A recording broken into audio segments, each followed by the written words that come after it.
habang kumakain pa sila mga ka-agri, tara, mangungulekta tayo ng itlog.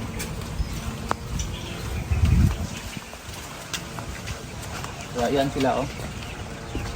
Yan. Tara.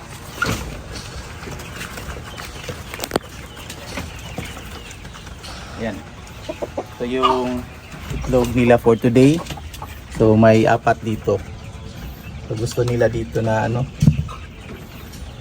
nesting box. Yan, 4. Pingpong ball po yan. Yan, minsan nangingitlog sila dyan sa baba. So mamaya makakakuha pa tayo mamaya mga ka-agri. Minsan sa 8 hens, minsan yung nakukuha natin 8 eggs din, so perfect. Minsan yung pinakamababa nila 5 dito sa coop na to, 8 hens dito sa isang coop. So dito tayo.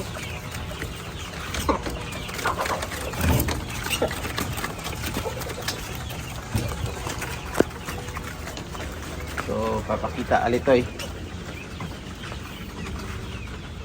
So mayroong 2 dito. Ayan. 2. Tapos may 1. Ayan. 3 lang. Kasi alas 9 pa ng umaga ngayon mga ka-agri. So minsan yung iba nangingitlog tanghali, minsan nakakakuha pa rin kami kahit hapon na po mga ka-agri. Kamutan. Dito tayo. So, yan. Mayroong 1 dito. 1 dito sa coop.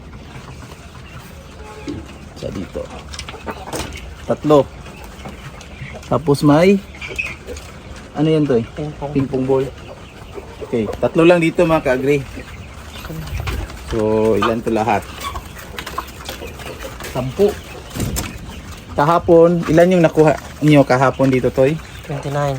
So kahapon mga ka-agri, 29 yung na-harvest nila ni Walito kahapon sa isang buong araw. So may isang hen lang po na hindi nangitlog. So almost perfect sila kahapon. Pero meron ding araw na perfect talaga. 30 talaga yung makukuha natin sa isang buong araw. So yung pinakamababa na nakuha namin dito mga ka-agri, 19. So ayun yung malakas yung ulan.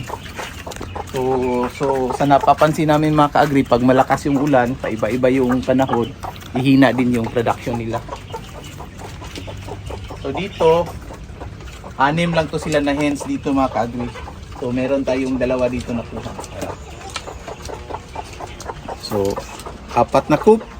Sa coop number 1, ito 4 nakuha natin. Coop number 2, 3, coop number 3, 3. Tapos dito sa coop number 4, 2 lang.